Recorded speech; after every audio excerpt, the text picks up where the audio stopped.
t'as espoir que tout le monde est comme toi, que tout le monde est là parce qu'ils veulent pas être là. Mais en fait, t'as des filles qui ont été là depuis tellement... Qui ont déjà été converties d'une certaine manière. Quoi. Elles ont été brainwashed, lavées du cerveau. Ouais. Et tu les voyais, elles étaient alors, pourquoi t'es là? Et tu disais, I don't fucking care. Et tu disais des gros mots. Et hop, tout à coup, 20 minutes plus tard, t'avais une surveillante qui venait te voir et te disait, t'as dit des gros mots aujourd'hui?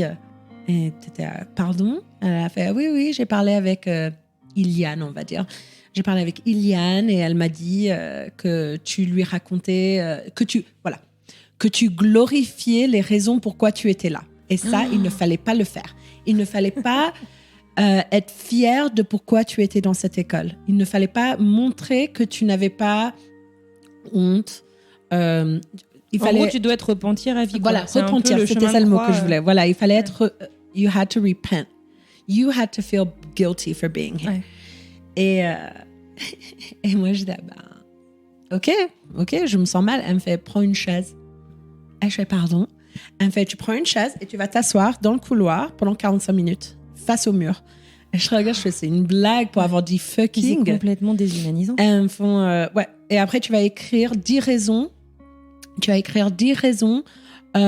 Pourquoi tu es là et pourquoi ce n'est pas bien que tu sois là. Tu dois écrire les vraies raisons de pourquoi tu es là. Et moi, j'étais OK. Et donc, je l'ai fait. Je me suis assise. J'ai fait les 45 minutes. Et une fille vient me parler pendant que je suis sur la chaise. Et je lui dis, oh, I'm on a chair right now. Genre, je suis sur la chaise maintenant. Tu peux pas me parler. La surveillante voit et elle fait, maneuver. 10 minutes de plus. Oh la vache. Et je la regarde. Je fais... Elle me fait, parce qu'en plus, tu es en train d'accuser quelqu'un d'autre. 10 minutes.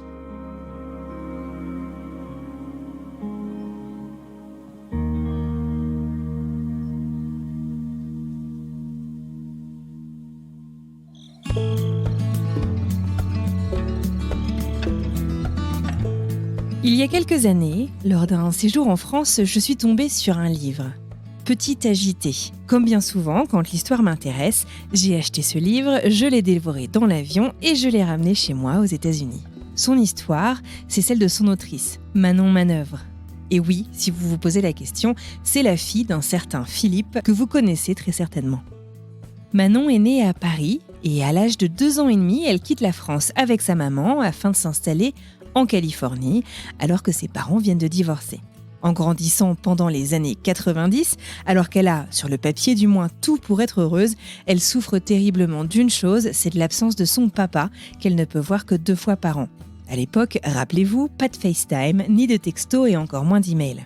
La fin de son enfance et son entrée dans l'adolescence sont particulièrement difficiles. Manon est renvoyée de 2 lycées et elle est même interdite de séjour dans un school district, donc dans un district scolaire. Son comportement au quotidien devient particulièrement difficile à vivre, notamment pour sa maman qui en vient à considérer une solution radicale, celle d'envoyer Manon dans une école privée de haute sécurité dans l'État de l'Utah. L'école, c'est la Provo Canyon School, un nom qui dira peut-être quelque chose à certains d'entre vous, car c'est aussi là que Paris Hilton a été envoyée pendant son adolescence. Manon, elle, quand elle parle de cette école, elle parle d'une prison. Dans cet épisode, je vous invite à explorer le tumulte de l'adolescence, le bouleversement des souffrances et les décisions que l'on prend parfois lorsque l'on se retrouve piégé au pied du mur. Le récit de Manon est très dense et j'ai décidé de le séparer en 2 épisodes. Ce premier, qui va raconter pour vous son adolescence et qui est une grande partie de ce que raconte Manon dans son livre, Petit agité, et le second, qui se concentre sur l'après. Parce qu'après la crise, après la tempête, le soleil revient. Alors libre à nous de décider ce qu'on va en faire. Je suis Anne-Fleur Andrely, vous écoutez French Expat, un podcast de la rédaction de French Morning. Si vous souhaitez soutenir notre travail, n'hésitez pas à vous abonner sur frenchmorning.com. Allez, c'est parti, direction le centre de Denver, à la rencontre de Manon Manœuvre.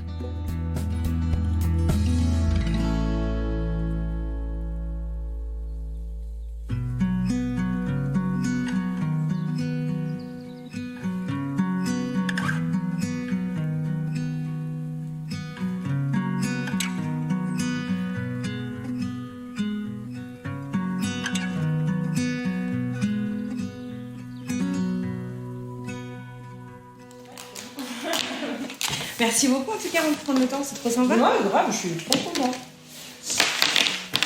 Moi aussi, merci de m'avoir invitée. Bah, plaisir. Alors, Je vais essayer de ne pas faire E.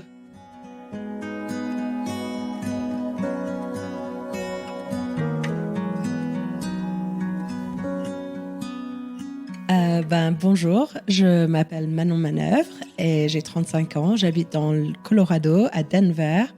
Je suis originaire de Paris et j'ai grandi à Los Angeles et je suis photographe et j'ai lancé ma marque de champignons psychédéliques ici dans le Colorado cette année. il n'y a pas de meilleur endroit pour faire ça. C'est clair, on est dans le pays du psychédélique.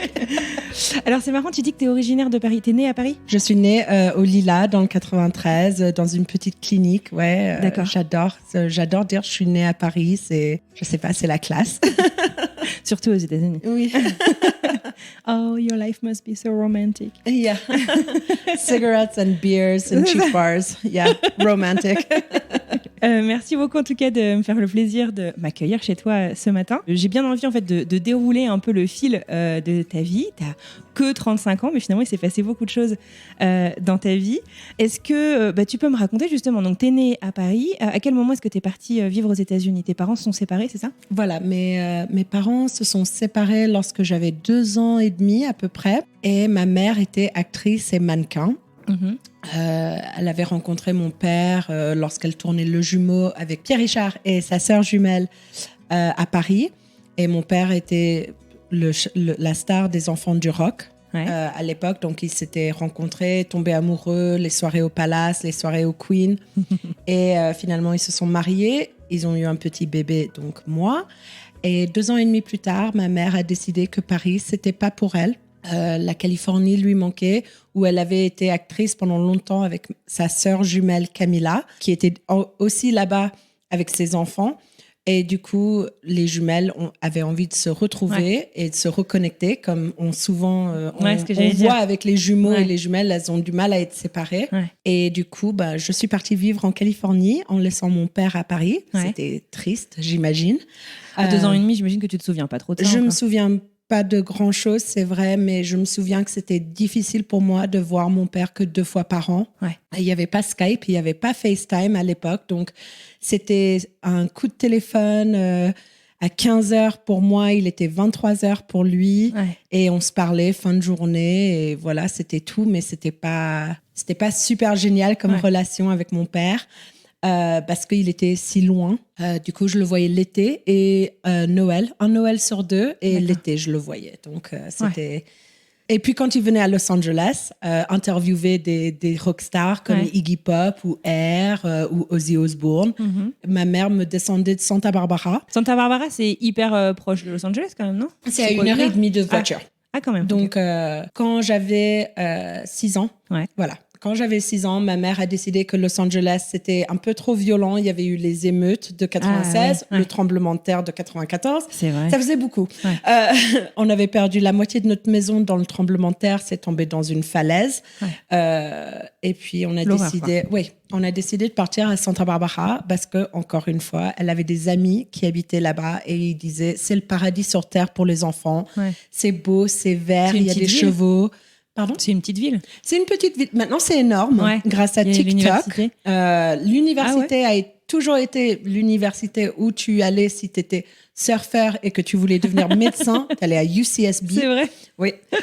C'était hyper connu pour ça. D'accord. Mais Santa Barbara, à côté, il y a une petite ville, un petit village qui s'appelle Montecito.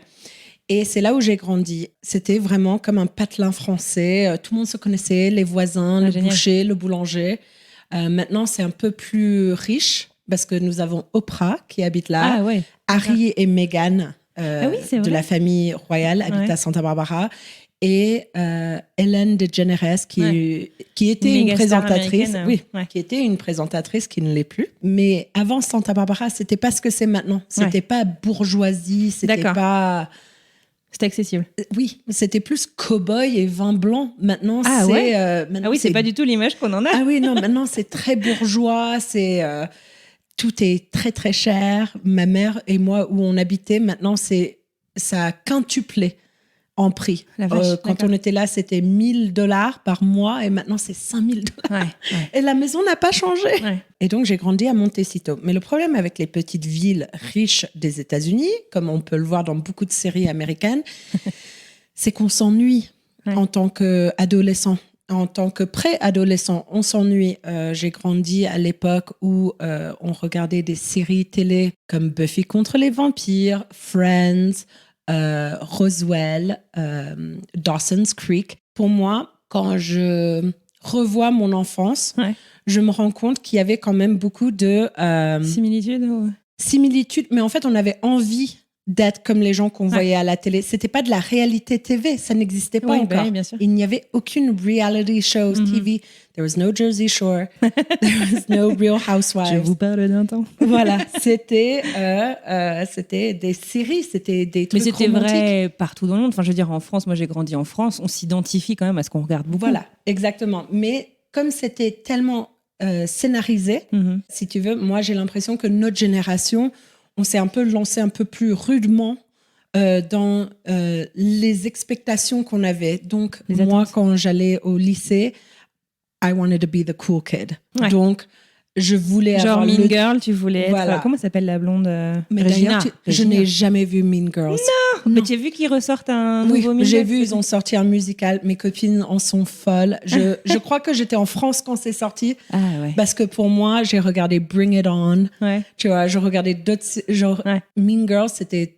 Lindsay Lohan, ça n'a jamais... J'ai toujours été team Paris Hilton. Okay. Je n'ai jamais été team Lindsay Lohan. Je ne l'ai jamais aimée.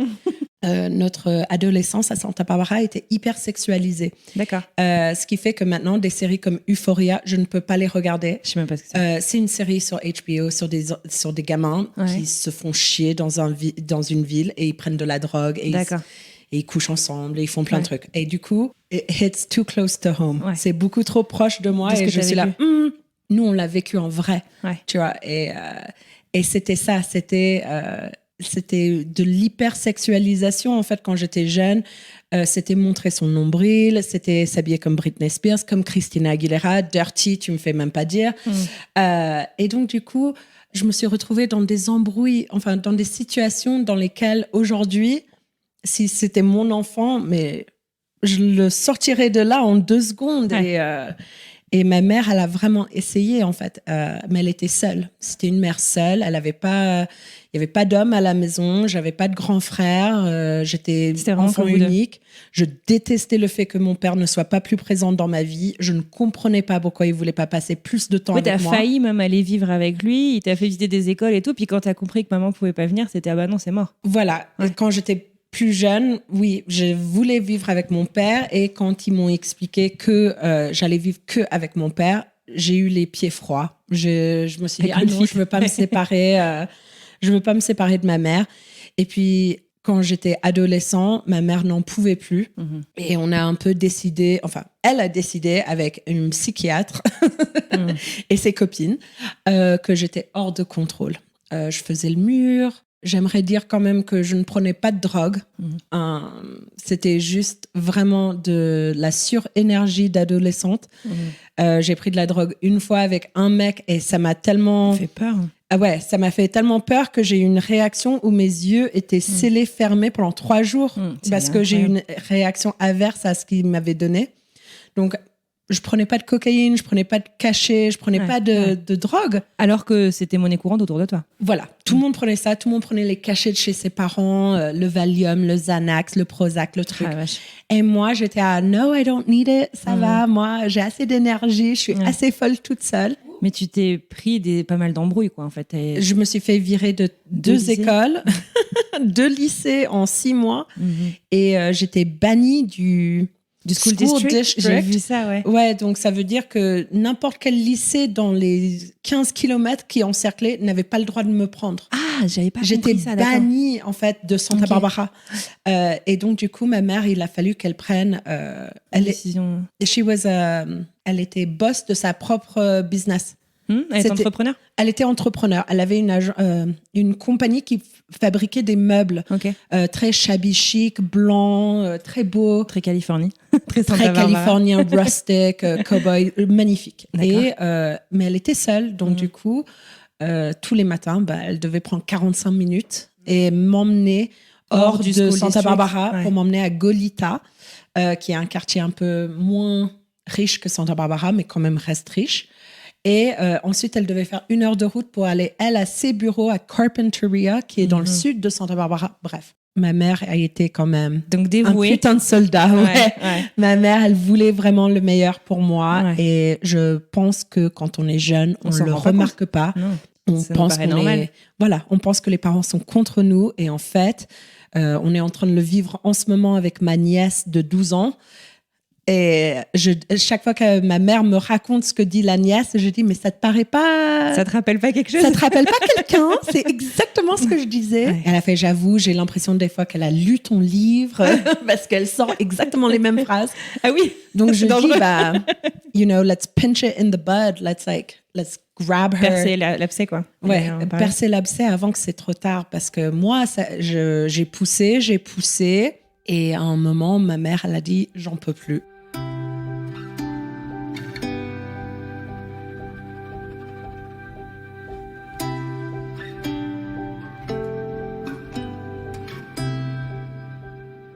Alors, vous vous demandez peut-être de quel livre il s'agit, de quoi est-ce que Manon parle. En fait, le livre auquel Manon fait référence, c'est comme ça que moi, personnellement, je l'ai découverte. En 2014, elle a sorti un livre, Troubled Child, en anglais, ou Petit agité, en français, que vous retrouverez aux éditions Flammarion. Et dans ce livre, elle raconte son parcours. C'est donc une autobiographie dans laquelle elle raconte son enfance, une enfance qui a été malgré tout difficile, loin de son papa, une personne qui lui a beaucoup manqué en grandissant. Chemin faisant, Manon grandit, elle devient une préadolescente, puis une adolescente, et tout du long, elle cherche par tous les moyens à attirer l'attention de son papa, de cette personne qui lui est si chère, mais qui est si loin, puisque littéralement, il vit à 11 000 km d'elle. Le quotidien étant de plus en plus compliqué, la maman de Manon a pris une décision radicale.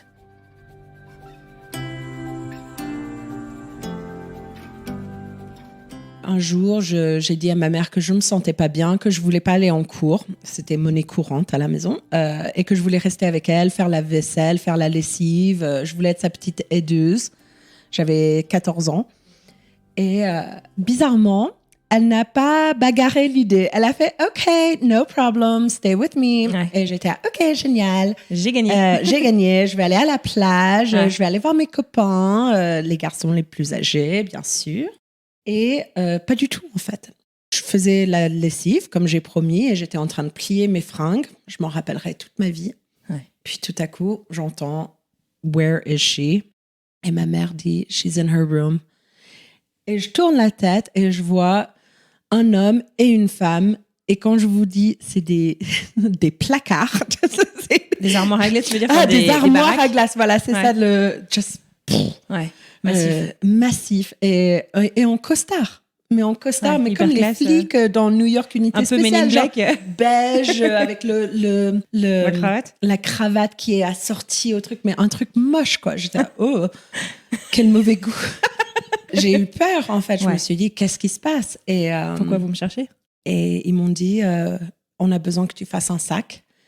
Et je le regarde et je fais, pourquoi? Et je fais, maman. Et ma mère, je la vois dans le salon en train de pleurer. Ouais. Et il a fait, you can go, à ma mère. Et là, vous pouvez partir. Et ma mère l'a fait, je t'aime. Et elle est partie. Et là, je me suis rendu compte, merde. Qu'est-ce qui se passe? Qu'est-ce qui se passe? Genre, comment...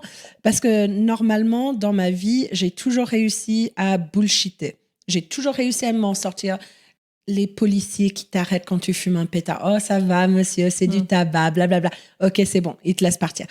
La mauvaise note en cours. Oh, mais monsieur, je suis désolée. C'est bon, ils te rectifient. Mais là, j'avais 2 armoires à glace dans ma chambre. Il y avait des vraies conséquences et il n'y avait plus de marche arrière. Ma mère est partie. Il y avait une grille sur la fenêtre de ma chambre, donc je ne pouvais même pas sortir par la fenêtre si je voulais. Tu y as pensé? Ah oui, c'était mon premier instinct. Je voulais partir en courant. Tu savais de quoi il s'agissait? Parce que pas du tout. Cet endroit, on t'en a parlé quand même pendant un moment avant que... Ils m'en ont parlé quand je me suis fait virer du premier lycée à Santa Barbara. Mon père et sa copine à l'époque étaient en train de me garder. Parce que ma mère n'était pas là. Ouais. Donc, mon père était là, je me fais virer du lycée. Il me fait, c'est pas possible, qu'est-ce qui se passe? Et j'ai fait, ouais, c'est bon, qu'est-ce qu'on s'en fout? C'est pas de ma faute, c'est le mec qui m'a insulté, je me suis défendue. Ok, mais sauf que t'es viré du lycée et que t'es viré du comté. Ouais. Donc, il faut qu'on te trouve un autre lycée. Ouais. J'ai fait, mais c'est pas grave, tout va bien se passer. Et là, il me fait, ta mère nous a laissé une cassette d'un endroit où elle voudrait que tu ailles. Et si on le regarde? Et je le regarde et je fais, ouais, pourquoi? Ok, pourquoi pas? On le regarde et il me dit, hors de question qu'on t'envoie là-dedans. C'était quoi? Il y avait quoi dans cette vidéo? C'était une vidéo où il te montrait tous les enfants étaient habillés avec des t-shirts de couleurs différentes, avec des shorts beige, des kakis, des baskets. Tout le monde avait les cheveux bien coiffés, tout le monde souriait. Tout Ça le fait monde un peu était école content. privée américaine, quoi. Voilà. Sauf qu'il te montre une liste de ce dont tu n'as pas le droit de parler. De parler carrément. Donc, pourquoi tu es là? Sauf si tu es en thérapie.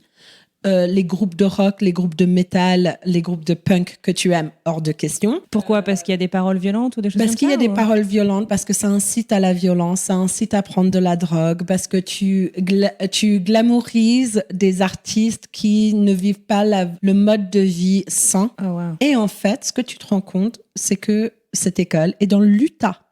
Donc l'Utah est un État aux États-Unis qui est connu pour sa religion, qui est le mormonisme. Et le mormonisme, en fait, ce sont des gens qui sont calmes, clean, ils ne boivent pas, ils ne fument pas. Et leur but, c'est de faire autant de bébés que possible et de prier à un Dieu qu'ils ont inventé. Et le dimanche, tu n'as pas le droit de boire de l'alcool. Tu ne peux pas acheter de l'alcool à partir d'une certaine heure. Alors toi, tu as grandi en Californie. Moi, Oui. je vivais sur la côte Est et c'était le cas encore à Boston. Tu ne pouvais pas acheter d'alcool avant 14h ou un truc comme ça parce que tu étais censé être à la messe. Ah oui, ok, bon. Donc, c'est pas Clément, moi. Bon, d'accord. Touché. Non, parce que moi, ça me choque à chaque fois les lois comprends. sur l'alcool dans un pays qui a glamourisé l'alcool autant que les États-Unis. Ouais. Enfin, comme je te disais hier, on regardait Les Intouchables avec sur l'histoire d'Al Capone. Bah, c'est tout la prohibition de l'alcool aux États-Unis. Et tu te dis, mais s'ils essayaient de faire ça aujourd'hui, est-ce qu'ils y arriveraient? Ou est-ce que pour une fois dans leur vie, les Américains se mettraient debout et feraient « Non, on va se battre !» Parce que Je suis pas sûre. Ils se laissent faire pour tous les autres trucs. Donc, on ne sait pas, mais ça. bon.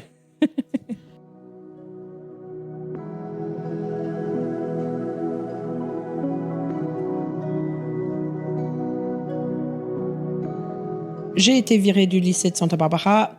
Je suis allée à Goleta. J'ai merdé avec les garçons pas mal. Et je me suis mise dans des situations que... Tu t'es fait agresser. Je me suis fait agresser. T'es pas obligée d'en parler. Hein. Non, mais c'est des pensées intrusives qui viennent chez moi, souvent en ce moment même. Là, je suis désolée. Non, pas de souci. Ça me dérange pas du tout parce que pour moi, en fait, je me rends compte que bien sûr que ce n'était pas de ma faute, c'était des mecs de 23 ans. Ils n'avaient rien à foutre avec une gamine de 14 ans, déjà. Mais aussi, je mentais sur mon âge. Violent. Je disais à tout le monde, j'avais 17 ans. Tout le monde me croyait parce que j'avais passé des étés en France. Pas poser de questions aussi. Ben oui, mais j'avais passé des étés en France. Je savais comment fumer une cigarette. Je savais comment boire une bière. Mais quelle image tu donnes de la France? Bah écoute, on peut faire plus la fête en France qu'aux États-Unis. Ouais. Ça, c'est en étant adolescent, c'est quand même un truc. On en a parlé avec pas mal d'amis et c'est vrai. C'est un autre monde l'adolescence en France parce que je l'ai vécu aussi. Et donc, je suis allée dans cette école dans l'Utah.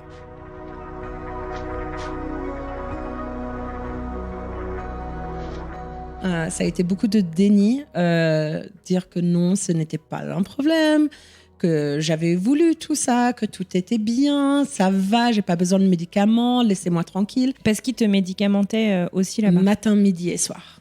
Mais alors j'ai une question, bon, j'ai lu ton livre donc je connais un petit peu des choses, mais juste pour clarifier, tu nous as dit que ton papa qui était donc avec sa copine à l'époque, c'était mais hors de question, on va jamais t'envoyer là. T'as quand même 2 parents. Ta maman donc du coup a accepté en disant je baisse les bras, j'ai besoin d'aide quoi.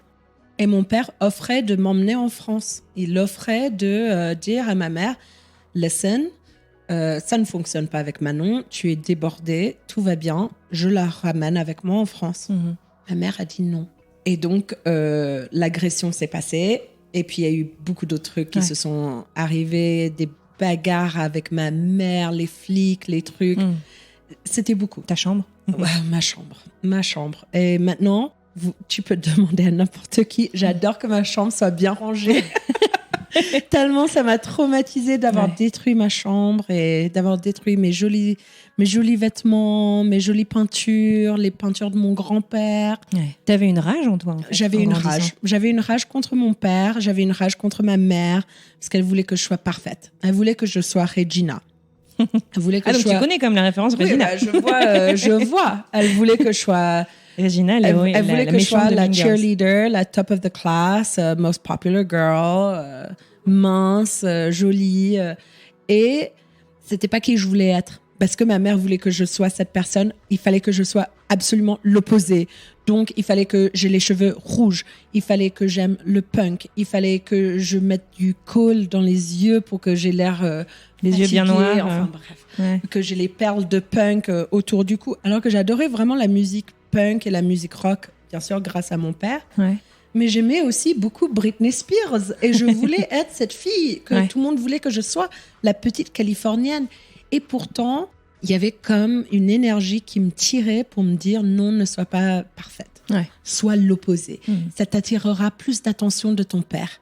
Ton père va te remarquer plus si tu fais plus de vagues. Parce qu'en même temps, en étant si loin, en n'ayant pas 15 modes de communication, c'était en faisant des choses grandes, pas forcément bien, mais des choses grandes que tu pensais du coup qu'ils se rendraient compte qu'il y avait quelque chose qui allait pas. On n'avait même pas Internet à l'époque. Enfin, si, ça existait, mais c'était pas adopté. Il n'y avait pas de BlackBerry, je ne pouvais pas envoyer un texto à mon père en disant « Dad, help ». Non, ça n'existait pas.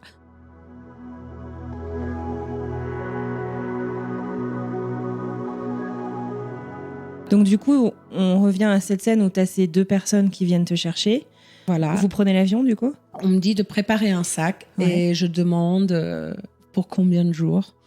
Et ils me disent 5 jours. Et je fais « Oh, that's not bad. OK, fine ». Donc je mets... Tu te méfies pas du coup ? Non, au moins. Je mets mes fringues préférées, mon mini-short, mon petit débardeur. Et puis ils m'emmènent à l'aéroport de Santa Barbara. Et j'avais des médicaments à l'époque parce que j'étais suivie par un psy, bien obligé aux États-Unis, en tant qu'adolescent perturbé. Et je voyais un psy qui m'avait donné des médicaments. Des antidépresseurs, quoi Ouais, c'était des mood stabilizers. D'accord. C'était quelque chose. Ça a un nom, je vais trouver dans mon livre. Je vais regarder, je vais trouver ça. Mais bref, je prends mes médicaments avec moi parce qu'ils disent « If you have any medication », si vous avez des médicaments prescrits par le médecin, tu dois les amener avec toi. D'accord. Et je fais « Ah oui, ok, bon, bah c'est sérieux. Ok, je prends tout avec moi. » Et je dis « Mais où est-ce qu'on va ?» Et ils me disent « On va dans l'Utah.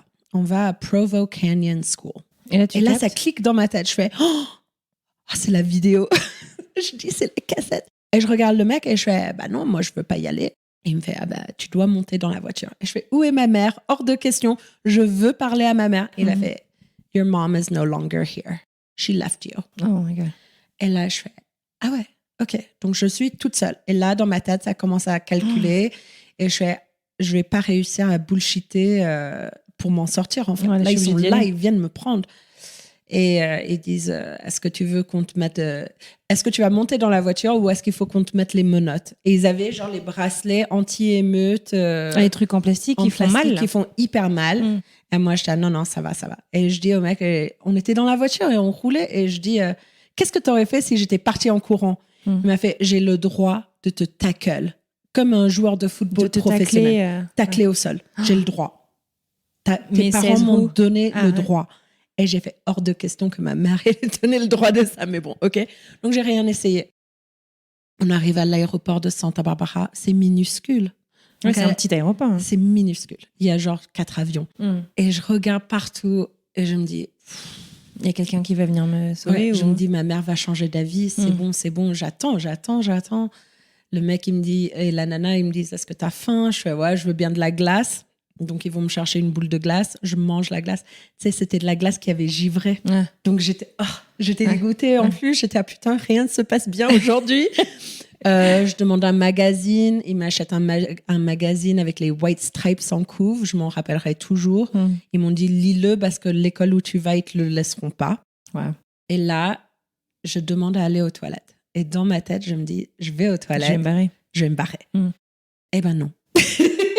Elle vient aux toilettes avec toi. Mais genre dans le... Elle m'a fait prendre le truc handicapé. Pour qu'elle puisse être debout. Aucune intimité. Elle a tourné le dos. Ah ouais, quand même. Elle a tourné le dos. Elle m'a pas regardé, mais elle a fait don't try anything funny. I have like the authority to like handcuff you. Et j'ai l'autorité de te menotter. Et j'étais putain, c'est quoi ce délire? J'avais 14 ans quoi. J'étais mais c'est quoi? Mais même à n'importe quel âge, ça paraît complètement lunaire. J'imagine. J'ai l'impression que tu me parles d'un film. Enfin, ça paraît fou. Mais c'était comme un film. Et donc ça revient au coup du tu vis dans ce monde. De tout est les séries tout est scénarisé donc du coup t'es là qu'est-ce qu'il ferait qu'est-ce que ferait Buffy, tu vois, et c'est là dans ma tête où j'avais envie de lui mettre un coup de pied dans la poitrine, de me casser une vitre, couper les trucs, partir en courant, sauter dans un taxi et me barrer. Mais en fait t'as 14 ans, t'es une gamine, t'as pas d'argent, c'est eux qui ont ton passeport et t'as pas de carte de crédit parce que encore une fois t'as 14 ans. Bien sûr. Ce n'est pas les 14 ans d'aujourd'hui. Aujourd'hui, mon petit frère, je suis sûre, il a une carte, il peut prendre le métro, il a un téléphone, il a un truc. Tu vois. Moi, j'avais rien. Et donc, l'avion arrive. Et là, j'entends « We're flying to Salt Lake City, Utah ». Et je fais « Putain, ça y est, j'y vais. Je vais dans l'Utah ». Et dans mon petit sac, je trouve mes cachets. Et je me dis, vas-y, putain, je prends un truc pour je l'anxiété. vais prendre un truc parce que mon cœur sortait de ma poitrine. J'en pouvais plus, je n'y croyais pas. J'étais, mais où est ma mère ? Où est mon parrain ? Où est ma marraine ?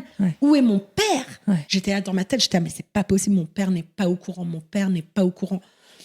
Parce qu'il m'a promis que je n'irais pas. Sa copine de l'époque m'a promis que je n'irais pas. C'était pas possible. Et donc, l'avion de départ et je me rappelle, je tenais une peluche que j'avais pris de ma chambre alors que je dormais plus avec des peluches depuis longtemps, mais j'avais une peluche avec moi parce que j'étais, je ne sais pas ce qui va m'arriver. Et je suis arrivée et ces femmes m'attendaient avec une vieille voiture américaine, genre une Cadillac, mais sublime, la voiture de mes rêves si on était dans d'autres circonstances. Et je les regarde et elles me font avec un accent américain, genre How do you pronounce your name? Oui, parce que ça, c'est un autre sujet. Manon, c'est pas facile à dire pour les Américains. Manon, manœuvre. Allez, c'est clair. Je te paye $20 si tu sais le dire rapidement. Et je fais My name is Manon Maneuver. And they're like, OK, maneuver. We'll get in the car. Et ils t'appellent par ton nom de famille, genre militaire. Militaire. OK. Et je fais OK. Et le couple qui t'a, enfin le couple, je sais pas si c'est un couple, mais le duo. Ils s'en vont chercher un autre gamin. Moi, j'avais pris les cachets, donc j'étais endormie à moitié parce que ça te met KO. Et donc, on est dans la voiture et on roule et je pose des questions et elles me font tes parents t'ont envoyé ici pour que tu sois en sécurité. Et moi, j'ai dit, je pense qu'un parent m'a envoyé ici, pas mon père. Et elles se sont regardées, elles ont rigolé. En mode, you have no idea. Tu n'as aucune idée. C'était 2 parents qui t'ont envoyé là. Mais j'étais sûre au fond de moi que c'était pas le cas. Parce que jamais mon père n'aurait autorisé ça, tu vois. Et donc, je posais des questions et on arrive dans l'école et tout à coup, je me rends compte que je suis dans une prison. Parce qu'il y a des murs de 12 mètres de haut. Des trucs d'enceinte, quoi. Avec les fils barbelés autour. Et sur les grillages, ils avaient mis comme une tapisserie verte pour pas qu'on puisse voir à travers, en fait. Donc, on ne pouvait jamais voir ce qui se passait dehors. Et l'immeuble lui-même était gris, vert, marron, tu sais, déprimant, quoi. Super déprimant. Les trucs moches en stucco américain, quoi. Ils ont pas ils essayent jamais de rendre les immeubles beaux, j'ai l'impression. Ils me font arriver et je me rappelle la dame qui m'a accueillie. Elle avait l'air tellement gentille, mais c'était comme... elle ressemblait vraiment à une Américaine, quoi. Elle était grande, elle était comme une armoire à glace, elle aussi, avec des longs cheveux blonds platine dans une queue de cheval. Une queue de cheval sur le haut de sa tête, donc ça tombait de tous les côtés, c'était trop bien. Et elle me fait déshabille-toi. Mais comme ça, dans le hall, quoi. J'étais devant plein de filles et j'étais à pardon. J'ai bien compris. Elles me font ici, il n'y a plus de mur. Déshabille-toi. Il n'y a plus d'intimité, quoi, tu veux dire. C'est fini. Et je fais OK. Donc, elle me déshabille, elle prend mes fringues et puis elle me donne un jogging rose et un t-shirt jaune. Et je m'en rappellerai toute ma vie de ces couleurs parce que je les déteste. Et c'était trop grand. Le jogging était tellement grand, il n'y avait plus d'élastique. Il tombait Donc je dis, il tombe le pantalon et elle me donne un élastique pour les cheveux. Elle me fait, tu fais un nœud. Je fais OK. Donc, je fais ça, je mets le t-shirt, je mets des vieilles chaussettes trop moches. Elles me font, on va regarder ce que tu as amené. Si des fringues passent le test, eh ben, tu peux les avoir. Mais sinon, on dira à ta mère de t'en envoyer plus. Et moi, j'étais, ça veut dire quoi les fringues que j'ai droit d'avoir? Parce que moi, j'arrive de Californie, tu vois, donc chez nous, c'est mini short et mini t-shirt. Et en fait, il fallait que je mette chaque article de vêtements et que je lève mes bras au-dessus de ma tête. Voilà, il fallait que je lève mes bras au-dessus de ma tête.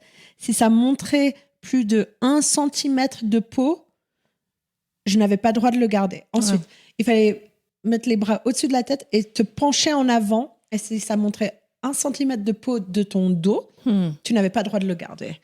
Et ça, c'est tous mes fringues, ils ont fait ça. Et il s'avère que je n'avais rien. Qui passait le test. Rien qui passait le test. Donc, je suis restée en t-shirt et en survêt rose. T-shirt jaune, banane.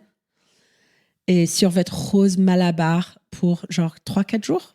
Avec des vieilles chaussettes. Rien n'avait d'élastique dedans. C'était super. C'était usé, quoi. Oui, mais pour une personne qui aime bien s'habiller, c'était hyper frustrant, en fait. J'étais mal. Et puis c'est pas tes fringues. Déjà que c'est traumatisant d'arriver là. Mais tu sais même t'as rien à toi, tu sais pas dans quoi tu t'embarques. Tu as un numéro, tu deviens un chiffre, en fait. Mon numéro, c'était 368. Je m'en rappellerai toute ma vie. J'ai même encore ma mère m'a demandé l'autre jour, quand on a déménagé dans le Colorado, elle a fait « Ah, t'as amené ce livre, mais pourquoi ?»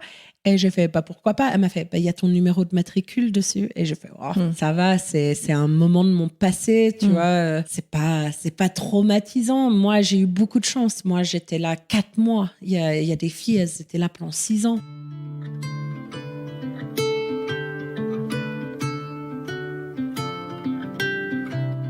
Cette école, c'était une prison pour jeunes filles. Il y avait aussi un campus pour garçons. On n'avait pas droit de fraterniser, bien sûr, mais en bon genre des Américains, une fois par mois, si tu t'étais bien porté, ils faisaient une danse où ils réunissaient les 2 campus. D'accord. Et j'ai toujours trouvé ça genre super bizarre, boom, tu vois. Genre, pourquoi tu mettrais deux écoles d'enfants qui sont mal élevées ensemble, genre. Et un soir, le week-end du 4 juillet, je crois que c'était, ils ont fait une danse. Et moi, j'avais jamais assez de bons points pour y aller parce que je détestais cette école. Je parlais mal aux profs. J'avais pas envie d'aller en cours. Je m'entendais pas avec les filles. Moi, franchement, les filles qui pleurent toute la journée, ça va quoi. You know what you did. You're here. Tu vois, Donc toi, tu l'acceptais au fait? Moi, j'acceptais ce que j'avais fait au début.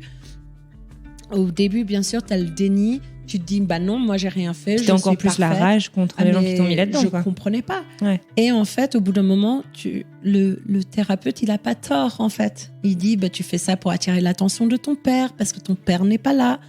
Et tu te dis, bah oui, il a pas tort. Ah, t'as la rage contre ton père, parce que chaque fois que tu vas lui rendre visite, il a une nouvelle amie. Une nouvelle petite amie, donc vous avez jamais de temps tous les deux. Il y a toujours quelqu'un. Oui, ok, bon, t'as pas tort là aussi, Monsieur Barnet. Ou tu vois, et il y avait juste, il y avait beaucoup de moments où j'ai eu des petits moments où je comprenais. Mais ce qui me dérangeait le plus avec cette école, c'était vraiment combien ils te droguent en fait. J'ai aucune preuve, mais nous, on pensait qu'ils droguaient notre nourriture. Ah, donc même pas, t'as aucun. Parce qu'on voulait toujours manger. On voulait toujours être à table. Tu sais, on était dans nos chambres, on était dans les salons parce que tu avais droit quand même de faire des activités avec genre un puzzle, tu pouvais lire des livres, tu pouvais faire du quilting. Tu sais, où tu prépares les couvertures avec plusieurs petites je sais pas patchs. Comment on appelle ça. Je sais pas comment. Mais bref, tu pouvais faire tout ça. Et en fait, on s'est rendu compte avec pas mal de filles, on voulait toujours manger. On voulait tout le temps aller... C'est fou, ça. On avait envie de honey butter, le beurre avec du miel dedans. On le voulait. C'était genre, on se réveillait le matin, on se disait, oh, on espère qu'il va y avoir ça. Alors que c'était bizarre. Et donc, moi, je pensais que peut-être ils droguaient notre nourriture. Ouais. Peut-être qu'ils mettaient quelque chose dedans qui nous rendait euphoriques. Bon. Et donc plus docile, en fait. Oui, voilà. Beaucoup plus calme. Et oui, c'était intéressant à voir parce qu'il y avait des filles qui étaient enragées, qui étaient obligées de rester en confinement. Moi, j'ai dû le faire parce que un jour, j'ai pété un câble et j'ai jeté la chaise contre le mur parce que j'en pouvais plus, en fait. Bah Je suis pas faite pour être dans un mode militaire. Je suis pas faite pour qu'on me donne des directions.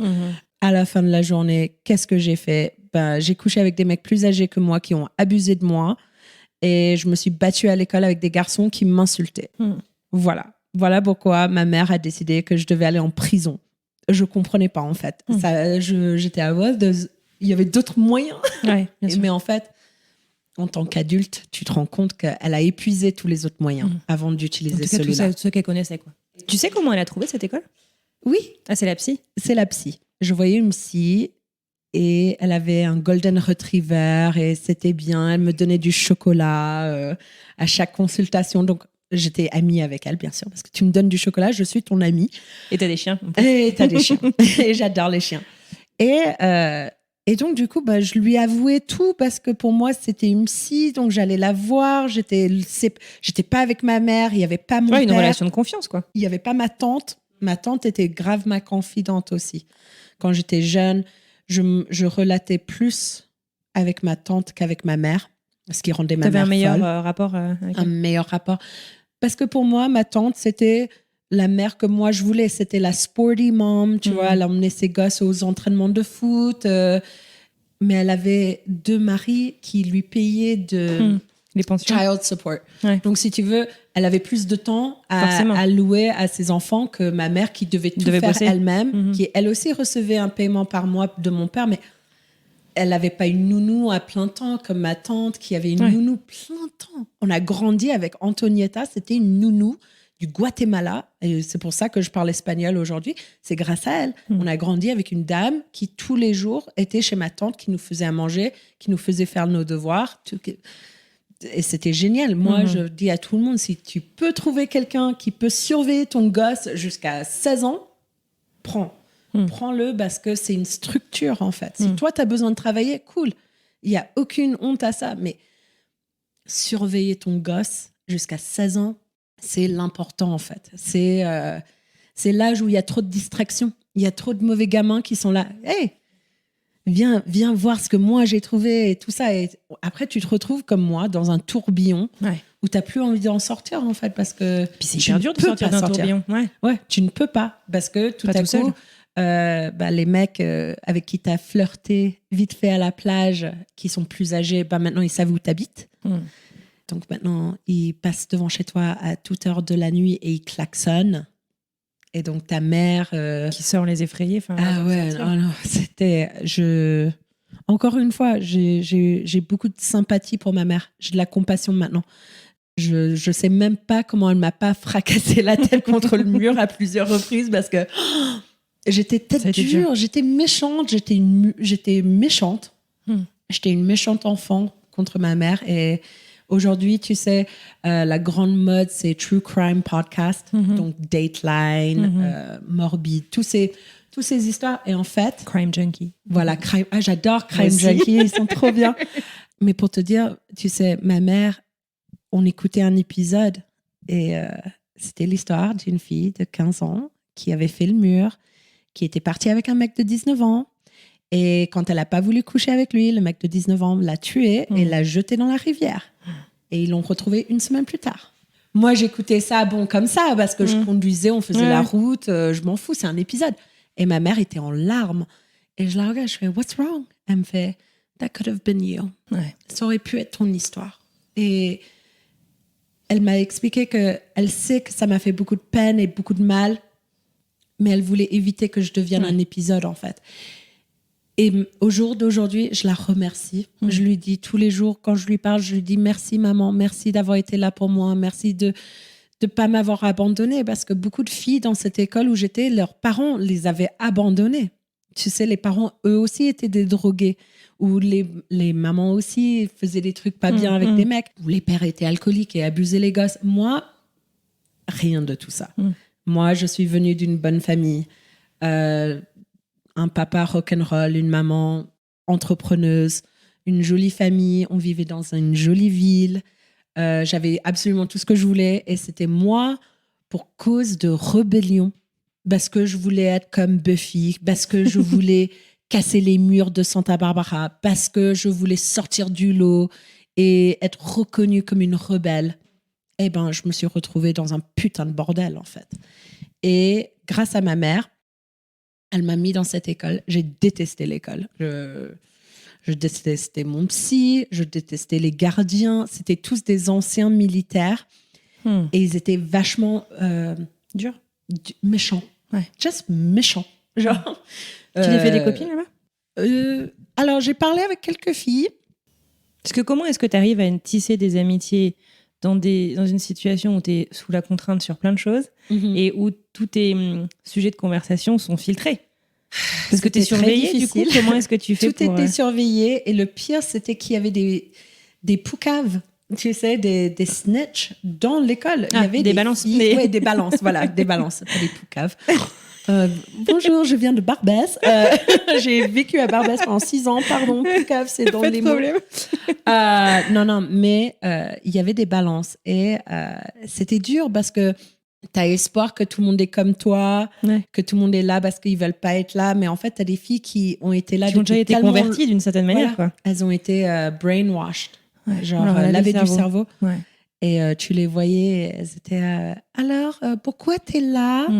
Et tu disais I don't fucking care, et tu disais des gros mots, et hop, tout à coup, 20 minutes plus tard, t'avais une surveillante qui venait te voir et te disait t'as dit des gros mots aujourd'hui? Et tu étais, pardon? Elle a fait, oui, j'ai parlé avec Iliane, on va dire. J'ai parlé avec Iliane, et elle m'a dit que tu lui racontais, que tu glorifiais les raisons pourquoi tu étais là. Et ça, il ne fallait pas le faire. Il ne fallait pas être fier de pourquoi tu étais dans cette école. Il ne fallait pas montrer que tu n'avais pas honte. En gros, tu dois être repenti, ravi. Voilà, c'est un peu le chemin de croix. Que je voulais. Voilà, il fallait être. You had to repent. You had to feel guilty for being here. Et moi, je dis, ok, je me sens mal. Elle me fait, prends une chaise. Et je fais, pardon. Elle me fait, tu prends une chaise et tu vas t'asseoir dans le couloir pendant 45 minutes, face au mur. Et je regarde, je fais, c'est une blague pour avoir dit fucking. C'est complètement déshumanisant. Et elles me font, Et après, tu vas écrire 10 raisons pourquoi tu es là et pourquoi ce n'est pas bien que tu sois là. Tu dois écrire les vraies raisons de pourquoi tu es là. Et moi, j'étais OK. Et donc, je l'ai fait. Je me suis assise. J'ai fait les 45 minutes. Et une fille vient me parler pendant que je suis sur la chaise. Et je lui dis, oh, I'm on a chair right now. Genre, je suis sur la chaise maintenant. Tu peux pas me parler. La surveillante voit et elle fait, manœuvre, 10 minutes de plus. Oh la vache. Et je la regarde. Je fais... Elle me fait, parce qu'en plus, tu es en train d'accuser quelqu'un d'autre. Oh la 10 vache. minutes. Et j'étais là pendant Donc, tu t'es pris 20 minutes comme ça. J'étais là 90 minutes total. Et je me souviendrai toujours un jour par réflexe, j'ai pris une douche. C'était des douches dans une chambre. Et on était 4 par chambre. Et par réflexe, j'ai juste fermé la porte, en fait. Sirène. Les sirènes se déclenchent. Si tu fermes la porte, ça déclenche une sirène. Et donc, tout le monde court dans la chambre, hop, bim, sur la chaise, en serviette, mouillée. Je devais être sur la chaise parce que j'ai fermé ma porte. Mais c'était par accident. Tout était comme ça, quoi. Tout. Et donc, au bout d'un moment, j'ai eu droit que ma mère vienne me rendre visite. Elle est venue. T'as eu des contacts avec elle à part la visite? Ouais, je crois que c'est une semaine ou les 2 premières semaines, je me souviens plus. Tu n'as pas le droit de parler à qui que ce soit, ni à tes parents, ni à tes amis. Tu reçois aucune lettre, aucun colis, rien. Parce qu'ils savent que la première semaine que tu vas parler à qui que ce soit, ça va être « sors-moi d'ici, je veux rentrer chez moi. Je vais être mieux, je vais mieux me comporter. Pardon. » Et ils veulent pas que les parents craquent, en fait. Et ils veulent pas que les parents ils veulent pas que les parents craquent. Donc moi, je fais OK. Et puis, je parle à ma mère. Et la première chose que je lui dis, sors-moi de là, mais en français. Et mon thérapeute me regarde et il me fait, je coupe le téléphone si tu reparles en français. Et je fais, quoi? Ça veut dire que tu peux même pas appeler ton père?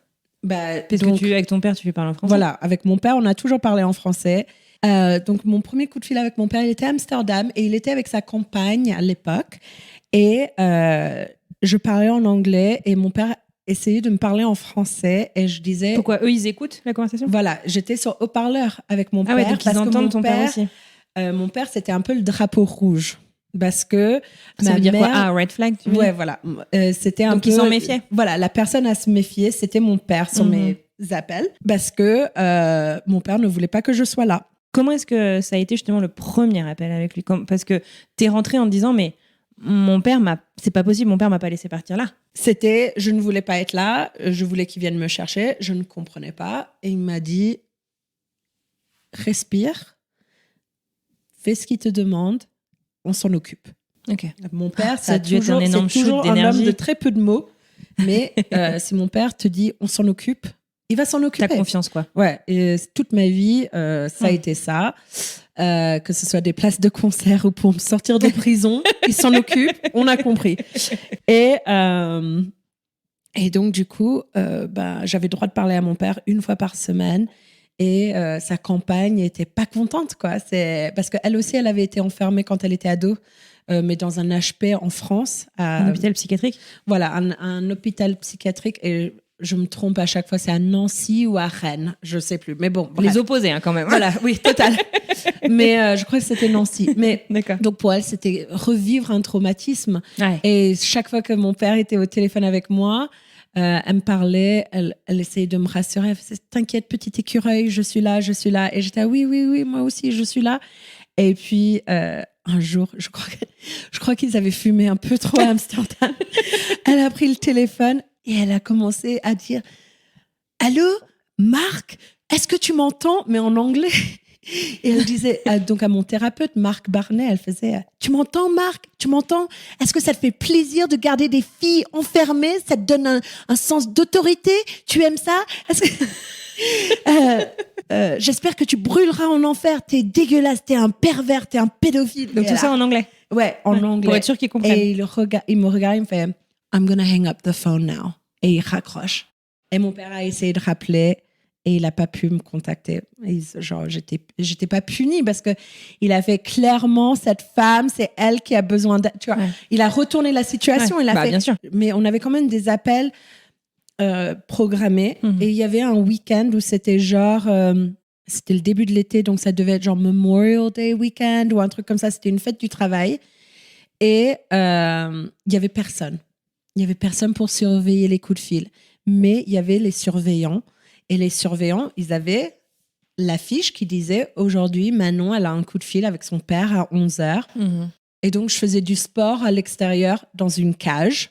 Et on n'avait pas le droit de sortir de la cage, sauf si on était accompagné par un surveillant. Et donc, à 11h, j'ai eu mon coup de fil avec mon père. Et on s'est rendu compte qu'il n'y avait personne qui nous écoutait pour la première fois. Donc, avril... Oui, donc, pour la première fois en un mois et demi, il n'y avait personne qui nous écoutait. Donc, moi, je lui ai dit, papa, il n'y a personne qui nous écoute, on peut parler en français. Et là, il me sort. Écoute, on t'envoie des lettres, est-ce que tu les reçois? Je fais, oui, mais des fois, je ne comprends pas ce que tu m'écris. Il me fait, Manon, chaque troisième mot, tu l'encercles. C'est une technique d'espion et tu vas comprendre. Et je fais, OK. Donc, je reprends toutes les lettres de mon père et j'encercle les mots. Eh bien, effectivement, il y avait un code secret et ça disait qu'il était en train de trouver un avocat ici dans l'Utah parce qu'il avait eu une pub avec SFR qui lui avait donné de l'argent ou une pub avec Orange qui lui avait donné assez d'argent pour prendre un avocat parce qu'en fait, en France, il n'y avait aucun avocat qui voulait prendre le cas, qui voulait prendre le dossier. Parce qu'il faut aller le fight aux US, parce que c'était une mère américaine contre un père français aux États-Unis. Et les avocats français, ils disaient, on n'a aucune chance. Aux États-Unis, ils donnent toujours le pouvoir aux femmes. Et c'est... OK, génial. C'est quoi le rapport avec SFR Orange? Que les avocats américains, ça coûte beaucoup d'argent. Donc, quand il a eu la pub SFR ou Orange, il a eu assez d'argent pour oublier les avocats. Il a eu un job. Voilà, il a eu... Mais c'est quoi le rapport avec... Ouais. Donc, il a fait eu un une contrat, pub quoi. et ça lui a donné un contrat qui lui a donné de l'argent. Ouais. Et il a pu... Pour pouvoir engager un avocat local. Voilà, il a pu engager un avocat. Et bizarrement, c'était un avocat scientologue. Et donc, je sais que la scientologie, ça prend beaucoup de mauvais... Je ne sais pas comment dire. Gets a lot of bad rap. C'est une mauvaise réputation. C'est une mauvaise Surtout réputation. En France. Ouais. La scientologie, c'est une mauvaise réputation. Sauf que, je suis d'accord, c'est un culte. Si ce qu'ils disent, c'est vrai, bon, ok, génial. Une secte, tu veux dire? Une secte, voilà. Mais pour moi, ils m'ont sorti de prison. Ouais. Donc pour moi, Et j'ai c'était un quelqu'un respect, qui avait vécu une situation un peu similaire. Voilà, donc l'avocate, en gros, elle avait expliqué les documents signés, etc., que ça fonctionnait pas. Donc du coup, elle a réussi à me sortir de là, à Provo. J'y suis restée 4 mois. Avril, mai, juin, juillet, août, donc 5e mois, mon père m'a sorti de là. Je ne savais pas qui venait. Je ne savais pas quand il allait venir. Je savais juste qu'il travaillait sur le sujet. Tu faisais quoi au moment où... Enfin, comment ça s'est passé? Tu te souviens ou si tu veux pas je m'en souviendrai toute ma vie. Ouais. J'étais en cours de SVT, sciences. Ils étaient en train de nous expliquer pourquoi la Lune tourne autour de la Terre ou je sais pas quoi. Et je me disais, wow, this is my life now. Voilà, c'est ma nouvelle vie. Ah, t'étais un peu dépitée, quoi. Ah genre, ouais, je suis là, quoi. Au bout du 4e mois, en fait, que tu dois prendre des douches devant des filles. Tu ne peux pas prendre une douche trop longtemps, tu ne peux pas prendre une douche trop courte. Mais tout est réglementé. Mesuré, tout, tes fringues, tes cheveux. J'avais les cheveux rouges bordeaux quand je suis arrivée et ils voulaient me raser la tête pour pas que j'ai les cheveux d'une couleur bizarre. Et j'ai fait, bah non, t'as pas le droit de me raser les cheveux, mais t'es fou. Et ils me font, yeah, well, we can. On a le droit. Et j'ai fait, moi, je voudrais bien que tu parles à ma mère parce que mes cheveux, elle ne voudra pas que tu les rases. Et finalement, c'est bon, ils m'ont pas rasé la tête. Mais donc, oui, donc j'étais en cours d'SVT. C'était le matin, il était 11h. Et tout à coup, la surveillante que je détestais le plus au monde, mais vraiment cette femme, Casey, je m'en rappellerai toute ma vie. Elle était méchante, elle avait les sourcils tellement fins. C'est vraiment juste une tête de méchante. Ouais. Elle nous détestait, elle n'aimait pas son boulot, je sais pas. Bref, elle vient me chercher, elle fait manœuvre et je la regarde, je fais hi, parce qu'il faut être gentil avec les surveillantes, parce que si t'es méchante, elles peuvent te mettre en détention. En col. Et je la regarde, je fais hi Casey, et elle me fait don't do that fake shit with me. Genre n'aie pas cette fausse air joyeuse avec moi. Je fais ok, ça commence bien. Elle me fait viens avec moi. Donc je dis au prof, je m'en vais. Il m'a fait ok, prends tes affaires, et je fais ok, et vous savez ce qui se passe? Il me fait pas du tout. Et tout le monde me regarde, genre, qu'est-ce que t'as fait? Parce que ça arrive pas souvent qu'on vienne te charger au milieu d'une classe, quoi. On te sort pas de course sauf si t'as fait quelque chose. Et donc, je commence à marcher avec elle. Donc, t'as peur? Et je suis toute seule avec elle dans un couloir. Et là, je me dis, elle va me taper, elle va me faire quelque chose, tu vois. J'étais prête. Et elle me fait, t'as vraiment déconné cette fois-ci, manœuvre. Et j'ai fait quoi? Elle m'a fait, ouais, on va te descendre d'un niveau. Parce que j'avais accédé au niveau 2, t'as 0, 1, 2, 3. J'avais accédé au niveau 2, qui me donnait plus de liberté, mais pas trop quand même. Pas déconner. Et elle m'a fait, on va aller dans ta chambre, tu vas faire tes sacs et tu retournes au niveau 0. Et je la regarde, je fais, mais non, mais pourquoi? Arrête, j'ai fait toutes mes affaires, j'ai fait toutes mes devoirs, toutes mes tâches, j'ai des bonnes notes, je vais en cours, genre, pourquoi? Et là, elle me regarde, elle fait, non, je rigole. Et je fais, l'ascenseur émotionnel. Ouais. Elle fait, ton père est dans le hall, il t'attend.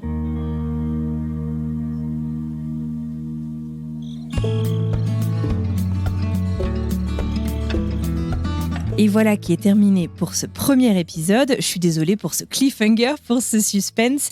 J'ai décidé de couper ici juste parce que nous avons 2 relativement longs épisodes. Bien sûr, pas besoin d'attendre pour continuer. L'épisode 2 est déjà en ligne. Je vous y retrouve tout de suite.